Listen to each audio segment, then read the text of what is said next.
Welcome to this next video on Integrative Person-Centred Counselling. Today we're going to think about the ideas of Carl Jung and how he influenced the psychotherapy field. Now, Jung was a contemporary of Sigmund Freud, and when they met, the conversation was so intense that it lasted about 13 hours. Jung was really impressed by how Freud introduced the concept of the unconscious into popular thinking, and he felt that although Freud had discovered something important, that Freud in a sense didn't go far enough. That while the humanists were talking about experience as the place of knowledge about a person, Freud was talking about how experience is filtered through these unconscious mechanisms. And Carl Jung said that actually beneath that filtering system, that unconscious process, is a collective unconscious.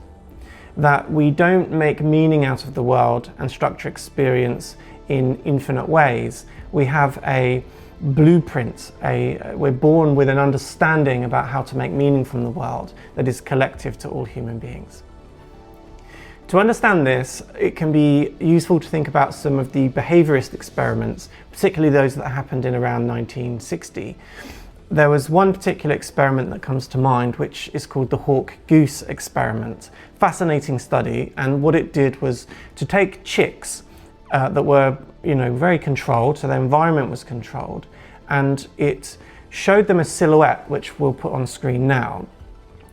And what's interesting about this silhouette is that if it moves in one direction, it looks like a goose. But if we change its direction, then it changes its form and it becomes like a hawk. And what was fascinating in these studies is that when you moved in the goose direction, the chicks were excited, joyful and welcoming of the image. Whereas when you moved it in the hawk direction, the chicks showed fear. They recoiled, they clubbed together more in fear. And as a result, it was very clear that the chicks were born with an imprint, this kind of unconscious structure, architecture of the mind for recognizing gooses and recognizing hawks. Now, these experiments have been replicated with other animals, with dogs, but also with human beings. And what you find is that our meaning is constrained to these characteristically human ways of making sense of the world. That in some sense we are all connected through the human lineage by the way we create stories, narratives, and structure our experiences. The easiest way that Jung found to talk about this was in his concept of the archetypes. And the archetypes are Jung's way of saying that there are four principal ways that human beings make meaning. When you interview a client, when you're talking about their anxiety, they may be saying something like, I feel worried that people are going to judge me. I feel scared about going into work. Or depression, they may say I feel low in mood because I'm unlikable or because I feel very alone. What Jung found is that kind of like how the chicks inherit a blueprint of a hawk and a goose, human beings inherit a blueprint about, first of all, four different things. One is connecting with other people. Another is structure, creating structure for the world.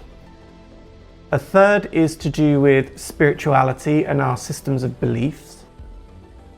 And then a final one is about leaving a mark, having some ultimate impact on the world. And Jung called these the archetypes, the four central ways in which human beings universally make meaning out of their experience. And an interesting thing that Jung found is that if you follow that through in psychotherapy, that then there are these clusters of ways that people make sense of the world and behave that form around these four central archetypes. So if we take the example of leaving a mark, that might be an inherited characteristic of a person, but what then seems to happen is that if in their life they've been disempowered, that could be through social injustices, that could be also through abuse, then what they typically tend to do is to form ways of making sense of the world that are hooked into that strand, that archetype.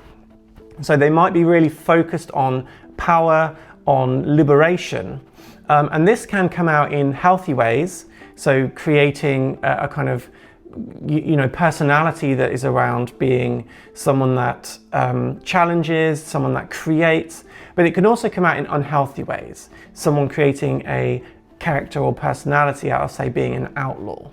And in the Jungian model, a human being who has been cared for in early life, that feels accepted and loved in the world, will have an equal balance.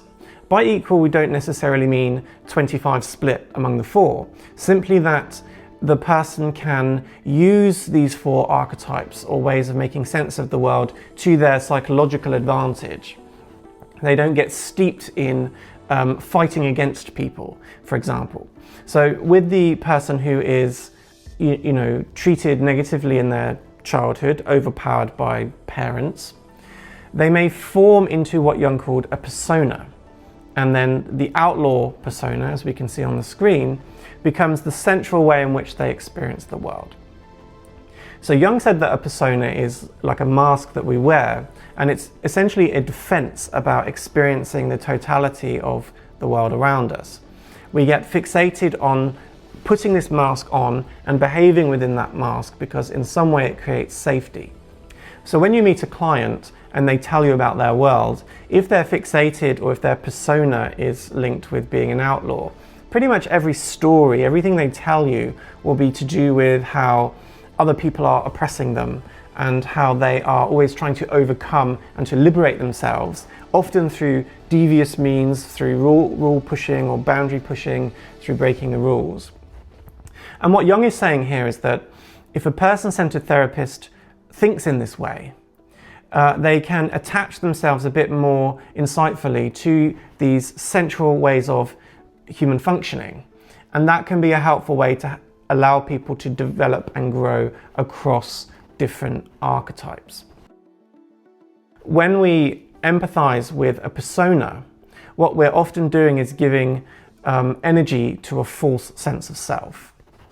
And the persona usually develops in relation to what Jung called the shadow, which is the darker part of our thoughts, our feelings, and our experiences that we can often not acknowledge because it might create a sense of tension about who we are as a person. If you think that we are in our own world striving to be moralistic, to create a sort of spiritual dimension to our world or a belief system that is coherent, when we then act in opposition to that, in a shadow-like way, as Jung might call it, we bury that beneath the persona. A typical example is with the hero persona, somebody who sacrifices themselves for the greater good, who always strives to overcome other people's harshnesses, evils, and injustices as a way of maintaining their sense of self. Now, these are often people who cannot acknowledge their own needs. They can't be a hero for themselves. They have to be a kind of hero for the world. And as a person-centered therapist, how I would use this archetype is to say, when a client is continually in a pattern of sacrificing the self for others, is to try and help them notice that this is a recurrent theme that they're bringing up.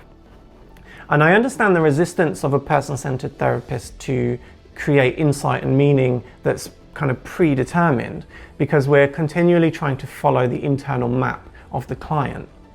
But what Jung is essentially arguing for is that this internal map is restricted to a certain number of ways of making sense of the world. And if we come with a guide, a legend that tells us something about the way the road works, something about the way the world is structured for them, it can help us to sit with what they're bringing in a deeper way. Jung calls this depth psychology simply because it's below awareness usually, and it's even below the unconscious. It's a collective unconscious that influences us all without us knowing it. So the Jungian concepts that we're thinking about in person-centered work are these archetypes that form into personas and exclude the shadow or the darker side to the human personality. And Jung really encourages us to help clients to make peace with the shadow, to allow for times where, if the hero is present in the room, they act like a villain. To know that when the client starts to show that difference, this is a really incredibly important growth moment for them. And I don't think that the concept of incongruence, which is very common in person-centered theory, quite captures that. I mean, you could just name the shadow and anything outside of the persona as incongruence. But I think that it's very clear when you do psychotherapy that there is an active resistance to seeing the self through any moral prism that contradicts the way that the person wants to live and wants to be.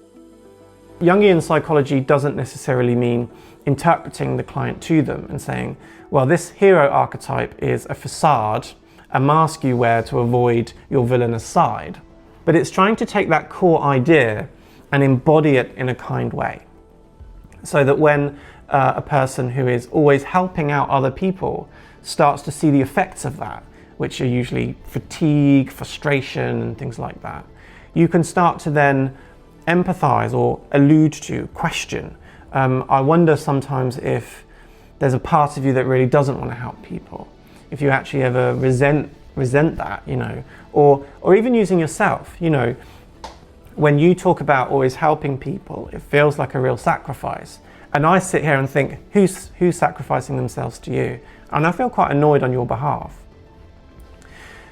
The integration between the two is simply holding the theory in mind from a Jungian perspective, but practicing in an embodied and present way.